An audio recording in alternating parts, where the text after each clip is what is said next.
Ce n'est pas un problème simple. Les gens en souffrent toute leur vie sans le gérer. Vous avez l'âge que vous avez et vous ne savez toujours pas comment utiliser vos pensées et vos émotions. Si vous voyez chaque chose simplement telle qu'elle est, tout a une valeur immense. La vie n'est pas une course. Si la vie est une course, vous devez atteindre la ligne d'arrivée rapidement.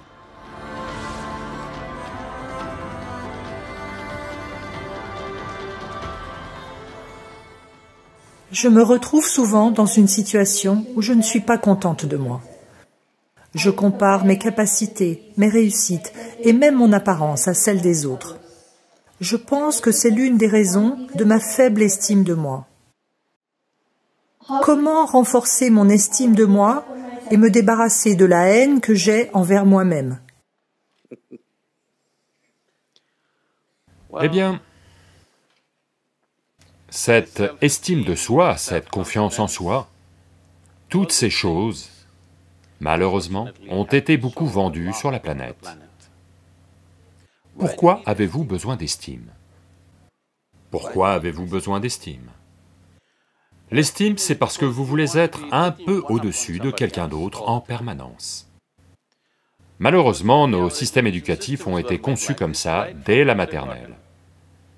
Qui est premier, qui est deuxième, qui est troisième, vous voulez être premier. Donc, vous n'êtes heureux que quand tout le monde s'en sort moins bien que vous. Quel genre de vie est-ce donc?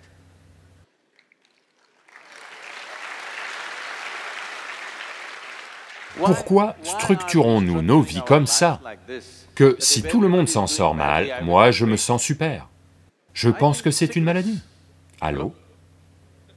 Vous pensez que c'est de la joie ou une maladie? S'il vous plaît, dites-moi, si vous vous en sortez tous mal, moi je me sens super parce que je suis numéro 1 maintenant? Non, cela doit partir. Dès le plus jeune âge, malheureusement, on impose ça au mental d'un enfant, que tu dois être au-dessus de tout le monde. C'est comme, je veux que vous imaginiez si cela arrivait à d'autres créatures, disons que ça arrive aux plantes, et aux arbres et aux animaux. Si une fourmi veut devenir comme un éléphant, ça va être une horrible fourmi-éléphant, n'est-ce pas?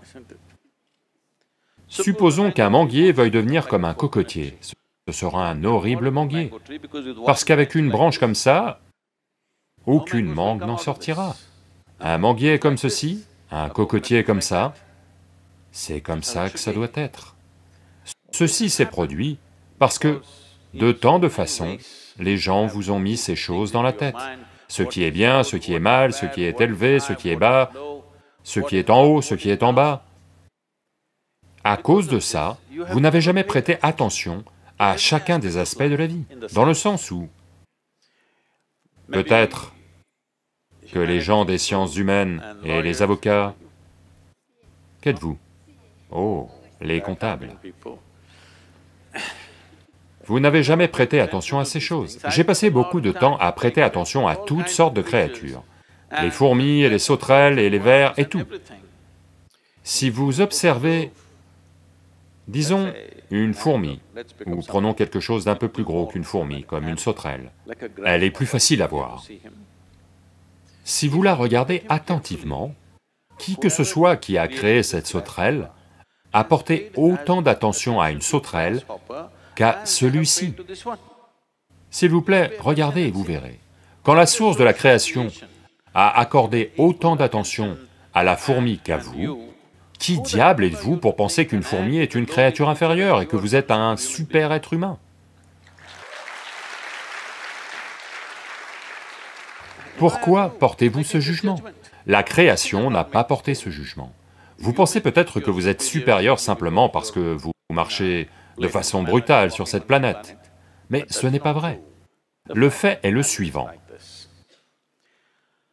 Voyez, si tous les vers sur cette planète, là tout de suite, s'ils meurent tous, tous les vers, en environ 12 à 18 mois, toute vie sur cette planète va cesser, tout, y compris vous et moi. Supposez que tous les insectes meurent aujourd'hui. En 2 ans et demi à 4 ans, toute vie va cesser. Mais si tous les êtres humains meurent, la planète va prospérer.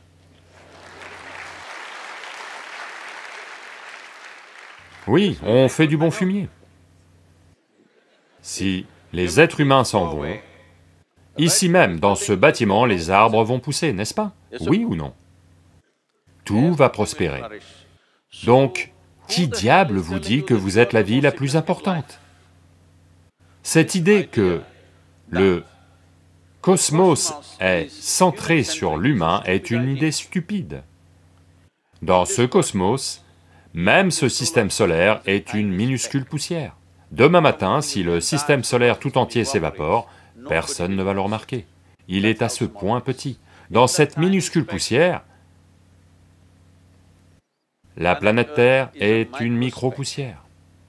Dans cette micro-poussière, Bangalore est une super micro-poussière. Et là-dedans, vous êtes une très grande personne avec une grande estime de soi.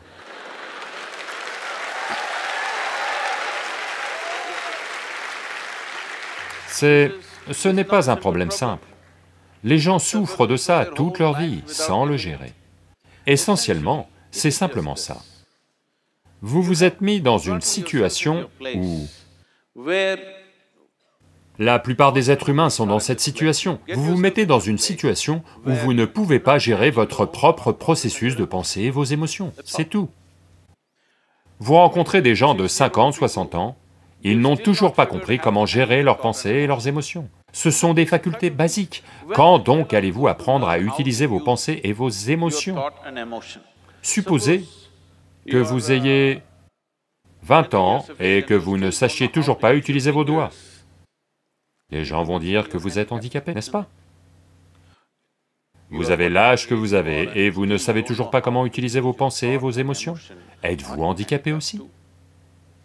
Allô? L'êtes-vous ou non?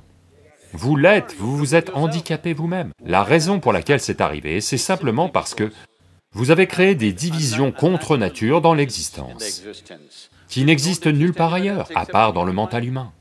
Oui, elles n'existent nulle part ailleurs, à part dans le mental humain. Ah, comme vous êtes une petite fille, est-ce que je peux vous appeler une petite fille? Je vous le dis, les garçons, ce n'est pas une petite fille. Pour moi, c'est une petite fille. Quand ma fille a grandi, elle a grandi avec moi en voyageant partout. À l'âge de 3 ans et demi, elle voyageait toute seule avec moi. Je conduis dans toute l'Inde avec elle, attachée au siège de la voiture. Donc, elle a grandi comme ça, tous les jours, on est dans une nouvelle famille.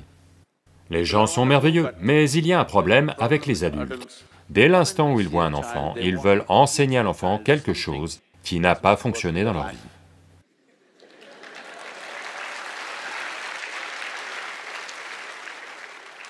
Vous devriez voir ça, cette envie est tellement compulsive. Dès qu'ils voient un enfant, ils doivent enseigner. Ils doivent enseigner.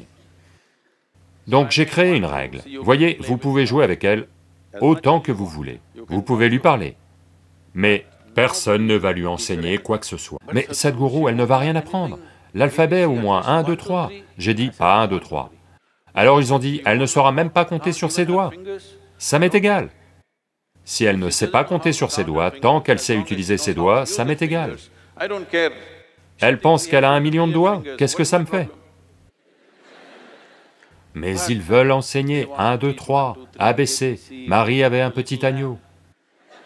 J'ai dit, je me fiche de savoir si Marie avait un agneau ou pas d'agneau. Vous n'allez pas lui enseigner quoi que ce soit. Donc, personne ne lui a enseigné quoi que ce soit. Elle est toute oui, tout le monde la traitait, parce que si vous n'avez rien à enseigner, vous devez traiter l'autre comme votre égal. Donc elle a grandi, à l'âge de 2 ans et demi, 3 ans, elle peut se souvenir d'environ 700 à 800 noms, tous des adultes. Elle pense que ce sont tous ses amis. Parce que tout le monde lui parle comme si elle était une adulte. Et je ne l'aurais pas envoyée à l'école, mais mon emploi du temps est devenu complètement fou et j'ai dû la mettre dans une école. Donc à 12-13 ans, un jour, elle revient à la maison et quelque chose qui s'était passé à l'école l'avait perturbée. Donc elle vient vers moi et dit, « Tu apprends tellement de choses à tout le monde, moi tu ne me dis rien. » J'ai dit, « Vois-tu, je ne le fais pas sans être sollicité. » Maintenant que tu es là, assieds-toi. Voici tout ce que tu dois savoir. N'admire jamais personne. Elle m'a regardé d'un air de dire, et toi alors? J'ai dit, surtout moi. Parce que dès l'instant où tu m'admires, tu vas tout rater, complètement. Si vous me regardez simplement tel que je suis, ça a beaucoup plus de valeur. Si vous m'admirez, qu'allez-vous faire? Probablement prendre ma photo et la clouer sur votre mur, comme vous avez cloué tant de gens qui ont de la valeur dans ce monde. Regarde-moi juste tel que je suis, ne m'admire pas et ne méprise jamais personne. C'est tout. N'admirez jamais rien, ne méprisez jamais rien. Si vous voyez tout tel que c'est, tout a une immense valeur. Tout le monde a une place et chaque vie a de la valeur, n'est-ce pas? Chaque créature a de la valeur. Comme on ne s'en est pas rendu compte, combien de choses a-t-on détruit dans ce monde? Simplement parce qu'on pense, ceci est précieux, cela n'est pas précieux. Il n'y a rien ici qui n'ait pas de valeur, chaque chose a sa valeur. Peut-être que vous n'êtes pas capable de le voir. Donc ne vous mettez pas dans cette situation, vous contre le reste du monde, ce n'est pas une bonne compétition. Vous voulez être numéro 1 sur cette planète? C'est une place horrible. Tout le monde en dessous de vous et vous en haut. Est-ce une bonne situation? Je pense que c'est une situation malade. Cette attitude de vouloir être devant quelqu'un doit disparaître. Eh bien, pour le fun, dans un jeu ou autre, vous êtes en compétition, c'est autre chose. La vie n'est pas une compétition, la vie n'est pas une course. Si la vie est une course, vous devez atteindre la ligne d'arrivée rapidement. Si vous pensez que la vie est une course, vous devez être à la ligne d'arrivée aujourd'hui. Je peux vous dire comment. Vous voulez y aller? Non. Ce n'est pas une course. C'est un immense privilège d'être arrivé en tant qu'être humain. C'est-à-dire que notre capacité à éprouver la vie est bien plus grande que celle de toute autre créature sur cette planète. C'est là l'importance de ce que nous sommes. Oui. Notre expérience de la vie peut être bien plus vive que l'expérience d'une fourmi, que l'expérience d'une sauterelle, que l'expérience d'autre chose. Ceci est notre privilège. Au lieu de faire l'expérience de la vie, nous essayons de gagner la course. Si vous gagnez la course, vous devriez être au crématorium aujourd'hui.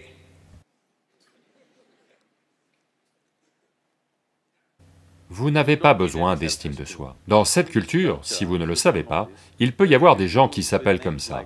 Il y aura un Ramadas, un Krishnadas, un... peu importe. Ce que ça veut dire, c'est que les gens choisissent consciemment de s'appeler esclave de quelqu'un. Parce qu'un esclave joyeux et volontaire est un être humain fantastique. C'est juste si quelqu'un a été asservi par un autre, c'est autre chose. Mais volontairement, je suis prêt à faire tout ce qui est nécessaire dans ce monde, c'est un esclave merveilleux, n'est-ce pas?